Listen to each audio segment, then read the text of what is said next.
Hello everyone, welcome to my channel. I am Gurleen and here I make learning simple, clear and interesting. Video में study किया था कि cell क्या होता है, सेल की थ्योरीज के बारे में पढ़ा, ओवरव्यू ऑफ सेल लिया, प्रोकैरियोटिक सेल के बारे में पढ़ा। आज हम स्टडी करेंगे कि यूकैरियोटिक सेल्स क्या होते हैं। The eukaryotic sales includes प्रोटिस्ट्स, plants, animals and fungi. Eukaryotic cells के अंदर क्या आते हैं, हमारे जितने भी प्रोटिस्ट्स होते हैं, जितने भी प्लांट्स होते हैं, एनिमल्स होते हैं, फंजाई आते हैं, सारे के सारे क्या होते हैं, यूकैरियोट्स होते हैं। In eukaryotic cell, there is an extensive compartmentalization of cytoplasm through the presence of membrane-bound organelles. Eukaryotic cells के अंदर क्या होती हैं, जितनी भी हमारी membrane-bound organelles होती हैं, सारी की सारी किसके अंदर प्रेजेंट होती हैं, यूकैरियोटिक सेल्स के अंदर प्रेजेंट होती हैं। जैसे कि हमने पिछली वीडियो में स्टडी किया था कि जितने भी प्रोकैरियोटिक सेल्स होते हैं उसके अंदर membrane-bound organelles प्रेजेंट नहीं होती हैं। सिर्फ यूकैरियोटिक सेल्स के अंदर ही क्या होती है, membrane-bound organelles प्रेजेंट होती हैं। Eukaryotic cells possess an organised nucleus with a nuclear envelope. इसमें क्या होता है कि यूकैरियोटिक सेल के अंदर ही क्या होता है, एक न्यूक्लियस जो होता है वो अच्छे वे में ऑर्गेनाइज होता है, न्यूक्लियस है, उसके बाद क्या होती है, न्यूक्लियर एनवेलप भी प्रेजेंट होती है। जैसे हमने प्रोकैरियोट सेल के अंदर पढ़ा, न्यूक्लियर क्या होता है, जो डीएनए होता है वो सीधा का सीधा पड़ा होता है, बाहर कोई कवरिंग नहीं होती है। लेकिन यूकैरियोट्स के अंदर क्या होता है, जो न्यूक्लियस होता है वो अच्छे से ऑर्गेनाइज्ड होता है न्यूक्लियर एनवेलप के साथ। In addition, eukaryotic cells have a variety of complex locomotory and cytoskeletal structures. इस यूकैरियोटिक सेल्स के अंदर क्या होते हैं, लोकोमोटरी स्ट्रक्चर्स भी प्रेजेंट होते हैं, complex locomotory structures, cytoskeletal structures भी क्या होते हैं, प्रेजेंट होते हैं। There genetic material is organised into chromosomes. इनका जो जेनेटिक मटेरियल होता है वो किसके अंदर ऑर्गेनाइज्ड होता है, क्रोमोसोम्स के अंदर अच्छे से ऑर्गेनाइज्ड होता है। All the eukaryotic cells are not identical. जितने भी यूकैरियोटिक सेल्स होते हैं वो आइडेंटिकल नहीं होते हैं। Plant and animal cells are different as the former possesses the cell walls, plastids and a large central vacuole which are absent in the animal cell. क्या कहते हैं कि जितने भी सेल्स होते हैं वो आइडेंटिकल नहीं होते हैं। अगर हम प्लांट सेल और एनिमल सेल की ही बात करें कि प्लांट सेल क्या होता है, प्लांट सेल के अंदर क्या होती है, सेल वॉल प्रेजेंट होती है, इसके अंदर प्लास्टिड प्रेजेंट होता है, इसके अंदर लार्ज सेंट्रल वैक्यूल प्रेजेंट होता है। लेकिन ऐसा ये जो तीनों चीजें हैं ये एनिमल सेल के अंदर प्रेजेंट नहीं होती हैं, ये सिर्फ और सिर्फ प्लांट सेल के अंदर ही क्या होती हैं, प्रेजेंट होती हैं। On the other hand animal cells have centrioles which are absent in almost all the plant cells. अगर हम बात करें एनिमल सेल के अंदर क्या होता है, सेंट्रियोल्स प्रेजेंट होते हैं, जो प्लांट सेल के अंदर क्या होते हैं, एब्सेंट होते हैं। कौन कौन सी सेल ऑर्गेनेलीज यूकैरियोटिक सेल के अंदर प्रेजेंट होती हैं। यूकैरियोटिक सेल के अंदर सेल मेम्ब्रेन प्रेजेंट होती है, सेल वॉल प्रेजेंट होती है, एंडोमेम्ब्रेन सिस्टम होता है। एंडोमेम्ब्रेन सिस्टम में क्या क्या आता है, एंडोप्लाज्मिक रेटिकुलम आता है, गोल्जी एपेरेटस आता है, लाइजोसोम्स आते हैं, वैक्यूल्स आते हैं, माइटोकॉन्ड्रिया होता है यूकैरियोटिक सेल के अंदर, प्लास्टिड होते हैं, राइबोसोम्स होते हैं, साइटोस्केलेटन होता है, सीलिया एंड फ्लैजेला प्रेजेंट होता है, सेंट्रोसोम्स एंड सेंट्रियोल्स प्रेजेंट होता है, न्यूक्लियस प्रेजेंट होता है, माइक्रोबॉडीज प्रेजेंट होते हैं। ये जितनी भी सेल ऑर्गेनेलीज होती हैं यूकैरियोटिक सेल्स के अंदर क्या होती हैं, प्रेजेंट होती हैं। स्टडी करेंगे पहली सेल ऑर्गेनेली, सेल मेम्ब्रेन के बारे में स्टडी करेंगे। सेल मेम्ब्रेन होता क्या, it is composed of lipid that are arranged in bilayer. ये लिपिड से मिलकर बना होता है जो बाइलेयर होती है। It is composed of protein, protein से मिलकर भी बना होता है और कार्बोहाइड्रेट से मिलकर भी बना होता है। Lipids have outer polar head होते हैं and inner hydrophobic tails present होती हैं to protect the hydrocarbon from the aqueous environment. इसके अंदर क्या होता है, ऐसे देखो ये स्ट्रक्चर प्रेजेंट होता है, ठीक है। ये क्या होते हैं, ऊपर वाला जो होता है ये पोलर हेड होता है। पोलर हेड मतलब हाइड्रोफिलिक इन नेचर होता है, इट इज वाटर लविंग होता है। लेकिन जो ये होती हैं ये क्या होती हैं, हमारी टेल्स होती हैं। ये टेल्स क्या होती हैं, हाइड्रोफोबिक इन नेचर होती है, मतलब ये क्या होती हैं, ये वाटर लविंग नहीं होती हैं। ये जो होती हैं, जो हाइड्रोफोबिक टेल्स होती हैं वो अंदर की तरफ ही क्यों प्रेजेंट होती हैं, ये किससे मिलकर बनी होती हैं, सैचुरेटेड हाइड्रोकार्बन से मिलकर बनी होती हैं। जो ये हमारी टेल्स होती हैं या सैचुरेटेड हाइड्रोकार्बन से मिलकर बनी होती हैं और ये अंदर की तरफ क्यों होती हैं, to protect it from the aqueous environment से बचाने के लिए। Ratio of protein and lipids varies in different cells. जो प्रोटीन और लिपिड की जो रेशियो होती है हर एक सेल के अंदर अलग अलग होती है। जैसे हम एग्जांपल के तौर में देखें कि जो ह्यूमन आरबीसी के अंदर कैसी होती है, in human RBC membrane has 52% protein and 40% lipid होता है। कैसे होता है, ह्यूमन आरबीसी के अंदर 52% तो प्रोटीन प्रेजेंट होता है और 40% लिपिड प्रेजेंट होता है। On the basis of extraction two types of proteins होते हैं, कि मतलब कितनी आसानी से कोई प्रोटीन निकल सकता है, उसके बेसिस पे दो तरह के प्रोटीन होते हैं। सबसे पहला इंटीग्रल प्रोटीन। इंटीग्रल प्रोटीन्स कैसे होते हैं? पार्शियली और totally buried in the membrane. यहाँ तो पूरे तरीके से बरिड होंगे या पार्शियली, आधे आधे बरिड होंगे मेम्ब्रेन के अंदर। पेरिफेरल प्रोटीन्स क्या होते हैं? That they lie on the surface of the membrane. Membrane की सरफेस के ऊपर ही प्रेजेंट होते हैं। जो मेम्ब्रेन की सरफेस के ऊपर प्रेजेंट होते हैं वो होते हैं पेरिफेरल प्रोटीन्स, और जो पूरी तरीके से या आधे बरिड होते हैं मेम्ब्रेन के अंदर वो होते हैं इंटीग्रल प्रोटीन्स। सबसे पहले बात करते हैं अब बात करते हैं आप फ्लूइड मोज़ेक मॉडल की। Fluid mosaic model was proposed by Singer and Nicolson. किसने दिया था? सिंगर एंड निकोलसन ने दिया था, 1972 के अंदर दिया था। According to this, the quasi-fluid nature of the lipids enable lateral movement of the protein within the overall bilayer. कि इसका जो कैसा नेचर होता है? क्वाजी फ्लूइड नेचर होता है। इस क्वाजी फ्लूइड नेचर के कारण ही जो लिपिड होता है it can enable lateral movement. ये क्या कर सकता है? लेटरल मूवमेंट, मतलब लेफ्ट और राइट मूवमेंट कर सकता है। Due to this quasi fluid nature lipid can move lateral movement, मतलब ये लेटरल मूवमेंट कर सकता है, लेफ्ट और राइट मूवमेंट कर सकता है।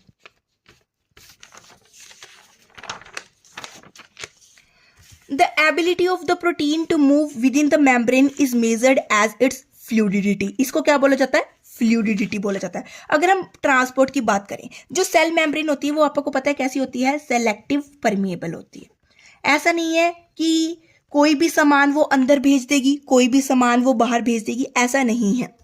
अब ट्रांसपोर्ट की बात करें तो ट्रांसपोर्ट में सबसे पहले अपन बात करते हैं पैसिव ट्रांसपोर्ट की। पैसिव ट्रांसपोर्ट क्या होता है? Many molecules can easily move across the membrane without any require of energy. This is called passive transport. मतलब मान लो ये कोई भी मॉलिक्यूल है, ये बिना किसी एनर्जी के अंदर मूव कर सकता है, मतलब इसको कोई भी एनर्जी की नीड नहीं होती है अंदर मूवमेंट के लिए, तो उसे कहते हैं अपन पैसिव ट्रांसपोर्ट। इसमें मूवमेंट कहाँ से कहाँ होती है? Higher concentration to lower concentration होती है। एग्जाम्पल हो गया न्यूट्रल सोल्यूट एंड वाटर। अगर हम बात करें ऑस्मोसिस ट्रांसपोर्ट की बात करते हैं, इसमें क्या होता है? मूवमेंट ऑफ वाटर की मूवमेंट होती है from higher concentration to lower concentration by diffusion, उसे आप कहते हैं ऑस्मोसिस। एक आपने टर्म सुनी होगी फैसिलिटेटेड डिफ्यूजन। फैसिलिटेटेड डिफ्यूजन क्या होता है? इसका मतलब होता है कि मान लो कोई भी मॉलिक्यूल है, उसको अंदर जाना है, वो कैसे अंदर जाता है? उसके लिए एक प्रोटीन होता है। मान लो ये प्रोटीन है, ये प्रोटीन क्या करेगा? इस मॉलिक्यूल को कैरी करेगा और अंदर भेजेगा विदाउट एनी एनर्जी। इसको भी कोई एनर्जी की नीड नहीं होती है। विदाउट एनी एनर्जी प्रोटीन का मॉलिक्यूल आएगा, इस मॉलिक्यूल को लेगा और अंदर दे के जाएगा बिना किसी एनर्जी के। एक होता है active transport. Some molecules can not move across the membrane and require energy for movement. कई मॉलिक्यूल्स क्या होता है? मान लो ये मॉलिक्यूल है, ये मॉलिक्यूल अंदर नहीं जा सकता है, इसको क्या चाहिए? इस मॉलिक्यूल को अंदर जाने के लिए एनर्जी की नीड है। ठीक है, वैसे जिनको एनर्जी की नीड होती है अंदर जाने के लिए, वैसी ट्रांसपोर्ट क्या होती है? एक्टिव ट्रांसपोर्ट होती है। अगर हम मूवमेंट की बात करें, इसकी मूवमेंट क्या होती है? Lower concentration to higher concentration जाती है, अगेंस्ट द कंसंट्रेशन ग्रेडियंट चलता है ये, lower concentration to higher concentration. Example sodium potassium pump. Membrane topic को बुक से स्टडी करेंगे।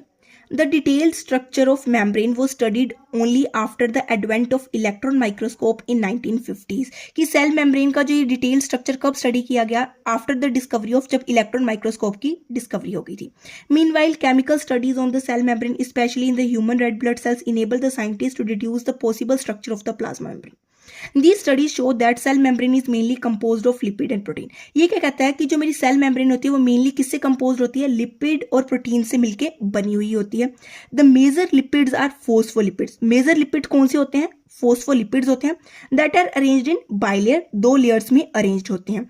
Also the lipids are arranged within the membrane with the polar head towards the outer side and hydrophobic tail towards the inner part. जैसे हमने study किया था note से ही कि इसमें क्या होता है कि जो पोलर हेड होता है वो बाहर की तरफ होता है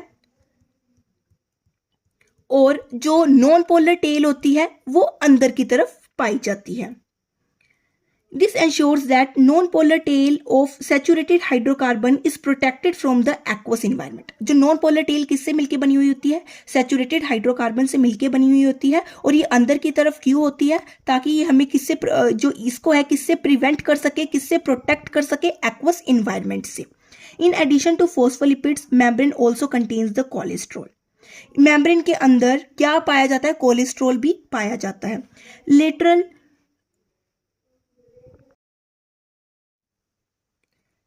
Later, biochemical investigation clearly revealed that cell membrane also possesses protein and carbohydrate. Cell membrane के अंदर प्रोटीन और कार्बोहाइड्रेट भी पाया जाता है. The ratio of protein and lipid varies considerably in different cell types. जो प्रोटीन और जो लिपिड की रेशियो होती है वो अलग अलग होती है, हर एक सेल टाइप के अंदर अलग अलग होती है.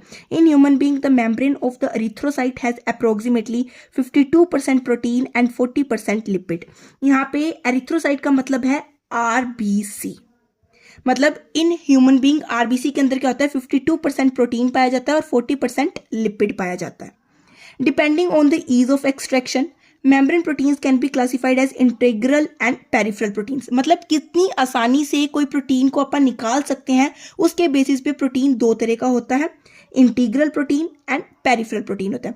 Peripheral protein lie on the surface of the membrane. Peripheral protein membrane की सरफेस के ऊपर पाया जाता है, लेकिन जो इंटीग्रल प्रोटीन होता है वो पार्शली और टोटली बरीड होता है इन द मेम्ब्रेन के अंदर. अगर हम इसके स्ट्रक्चर के बारे में देखो, स्ट्रक्चर के बारे में स्टडी करते हैं fluid mosaic model of the plasma membrane के अंदर, ये जो आपको लाइन दिख रही है, it is the peripheral protein जो on the surface of the membrane पाया जाता है. It is the integral protein है जो क्या है, अच्छी तरीके से क्या है, पूरी मेम्ब्रेन के अंदर क्या हुआ है, बरीड है. ये क्या होती है? फोस्फोलिपिड बाइलेयर है. देखो ये हो गया पोलर हेड हो गया, बाहर की तरफ, अंदर की तरफ क्या होगी? नॉन पोलर टेल होगी. ठीक है, यहाँ पे क्या होगा? कोलेस्ट्रॉल भी प्रेजेंट होता है. अपन ने जैसे यहाँ पे स्टडी किया था कि an addition to phospholipid membrane also contains the cholesterol होता है. ये शुगर होती है. आपको ये अच्छे से आना चाहिए diagram. An improved model of the structure of the cell membrane was proposed by Singer and Nicholson in 1972. किसने दिया था? सिंगर एंड निकोलसन ने दिया था 1972 के अंदर, जिसको कैसे widely accepted as fluid mosaic model की तरह क्या किया गया? इसको एक्सेप्ट किया गया. According to the quasi fluid nature of the lipid enables the lateral movement of the protein within the overall bilayer. कि इसका जो क्या होता है कि देखो इसका नेचर कैसा होता है? क्वाजी फ्लूइड नेचर होता है, जिसके कारण से ये क्या कर सकता है? ये लेटरल मूवमेंट कर सकता है, मतलब लेफ्ट और राइट मूवमेंट कर सकता है. This ability to move within the membrane is measured as its fluidity. The fluid nature of the membrane is also important from the point of the view of the functions like cell growth. कि जो इसका fluid nature होता है membrane का, ये इसलिए भी महत्वपूर्ण होता है क्योंकि इसके बहुत सारे फंक्शंस होते हैं. पहला फंक्शन हो गया cell growth, formation of intercellular junctions की फॉर्मेशन कराता है, सिक्रीशन में मदद करता है. एंडोसाइटोसिस, एंडोसाइटोसिस का मतलब कोई भी मटेरियल है, ये मान लो कोई भी मॉलिक्यूल है, इसको अंदर लेके जाना है. एंडोसाइटोसिस मतलब अंदर की तरफ इनगल्फ करना is known as endocytosis. Cell division में भी मदद करता है. One of the most important function of the plasma membrane is the transport of the molecules across it. सबसे important function क्या होता है प्लाज्मा मेम्ब्रेन का? मॉलिक्यूल्स का ट्रांसपोर्ट करवाना. The membrane is selectively permeable होती है. मेम्ब्रेन क्या होती है? सेलेक्टिवली परमिएबल होती है. कि मतलब ऐसा नहीं है कोई भी सब्सटेंस लेगी, उसको उठाया, बाहर से उठाया और अंदर भेज दिया, उठाया अंदर भेज दिया. नहीं, जो इंपॉर्टेंट मॉलिक्यूल्स हैं सिर्फ उसको ही अंदर भेजेगी. क्या लिखा है? The membrane selectively permeable to some molecules present on either side of it. Many molecules can move briefly across the membrane without any requirement of energy and this is called passive transport. जैसे कि हमने study किया, कुछ ऐसे होते हैं molecules जो सीधा चले जाएंगे बिना किसी एनर्जी के, उन्हें तो कहते हैं पैसिव ट्रांसपोर्ट. एग्जाम्पल के लिए हो गया न्यूट्रल सोल्यूट्स में move across the membrane by the process of simple diffusion along the concentration gradient. Movement कहाँ से कहाँ होती है? हाइयर कंसंट्रेशन से लोअर कंसंट्रेशन होती है.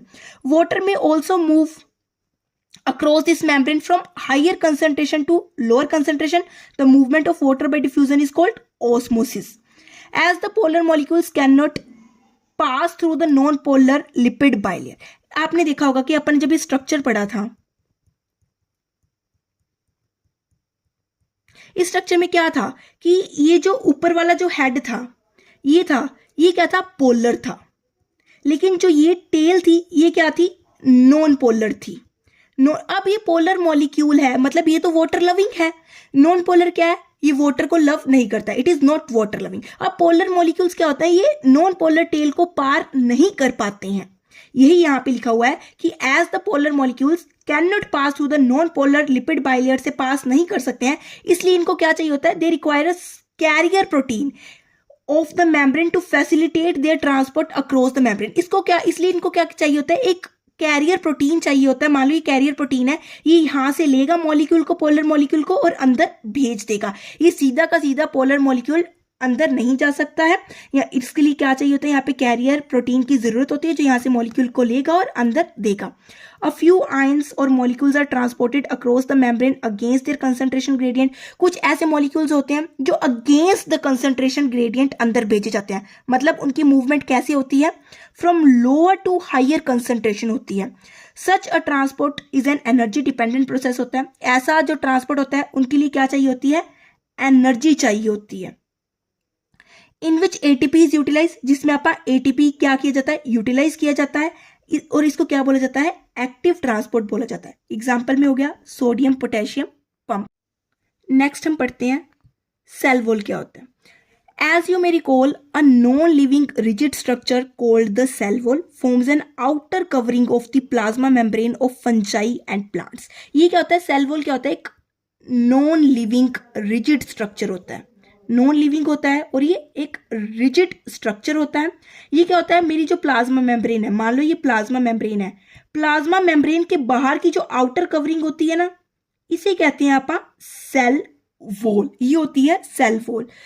ये कहाँ कहाँ पे पाई जाती है, फंजाई के अंदर पाई जाती है। फंजाई की जो सेल वॉल होती है वो किससे मिलके बनी हुई होती है, काइटिन से मिलके बनी हुई होती है।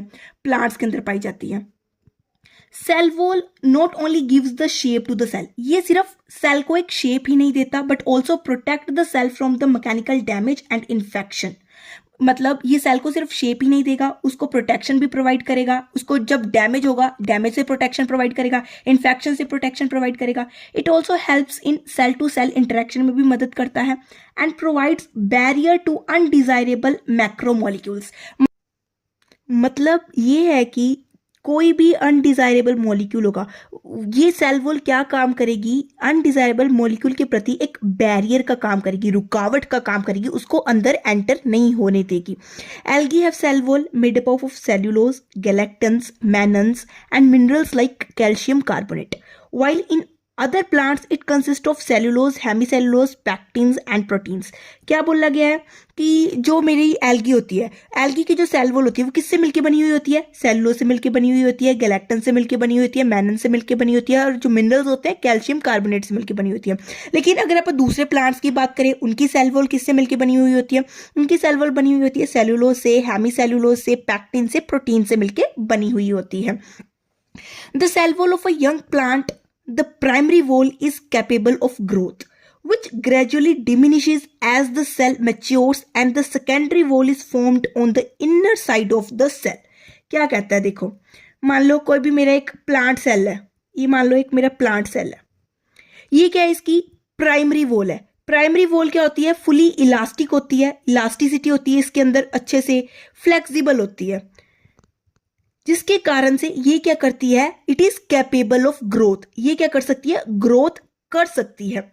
लेकिन जैसे ही मेरा सेल क्या हो जाएगा, मैच्योर हो जाएगा, जैसे ही मेरा सेल मैच्योर हो जाएगा, ये जो लेयर है ये क्या होने लग जाएगी, डिमिनिश हो जाएगी, और सेकेंडरी वॉल क्या होगी, इसके अंदर बनने लग जाएगी। यही लिखा है, and the secondary wall is formed on the inner side of the cell. Cell wall के अंदर क्या हो जाएगी, सेकेंडरी वॉल बन जाएगी। इसमें क्या कहा गया है कि जो मेरी प्राइमरी वॉल होती है वो फुली फ्लेक्सिबल होती है, it is capable of growth कर सकती है वो। लेकिन जब मेरा जो सेल होगा वो मैच्योर हो जाएगा, तो उसके अंदर क्या बन जाएगी, सेल के अंदर एक सेकेंड मेम्ब्रेन बनेगी, दैट इज सेकेंडरी वॉल बनेगी। The middle lamella is a layer mainly of calcium pectate which holds or glues the different neighboring cells together। क्या होता है,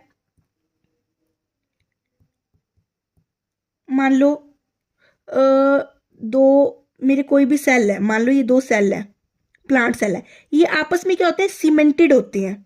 ये जो आपस में सीमेंटेड होते हैं ना, इसको कहते हैं अपन मिडल लैमेला। इसको क्या बोला जाता है, मिडल लैमेला बोला जाता है। ये क्या होता है, जो मिडल लैमेला होता है वो किससे मिलकर बना हुआ होता है, मेनली किससे मिलकर बना हुआ होता है, कैल्शियम पैक्टेट से मिलकर बना हुआ होता है, विच होल्ड्स और glues the different neighbouring cells together. अब ये क्या करके रख रहा है, दो नेबरिंग सेल्स को क्या करके रखता है, ग्लू करके रख रहा है अपने साथ। द सेल वॉल होगी and the middle lamella may be transversed by plasmodesmata which connect the cytoplasm of the neighbouring cells. अब क्या होता है, अगर आप बात करें कि ऐसे बने हुए होते हैं, ऐसे क्या होता है, यहां पे क्या होता है कि प्लाज्मोडेस्माटा कनेक्शंस बने हुए होते हैं दो सेल्स के बीच में, इन्हें क्या बोलते हैं, प्लाज्मोडेस्माटा कनेक्शंस बोला जाता है। अब हम पढ़ेंगे endomembrane system.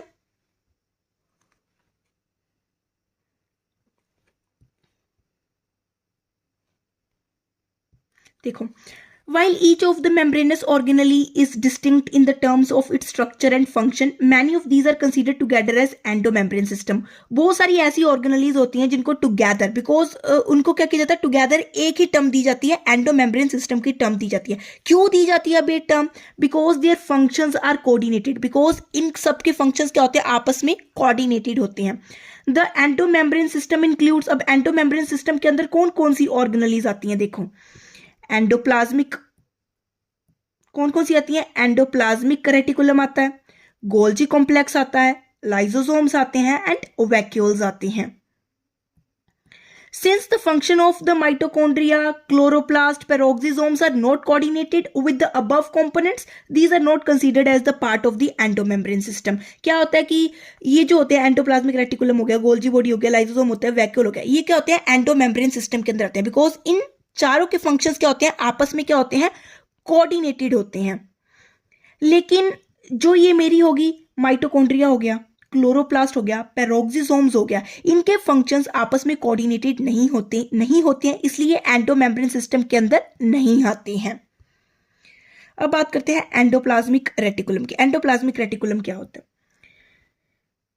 electron microscope studies of the eukaryotic cells reveals the presence of network or reticulum of teeny tubular structures scattered in the cytoplasm। क्या होता है, बहुत सारे टीनी ट्यूबुलर स्ट्रक्चर्स क्या होते हैं, स्कैटर्ड होते हैं साइटोप्लाज्म के अंदर, उन्हें क्या बोला जाता है, एंडोप्लाज्मिक रेटिकुलम बोला जाता है।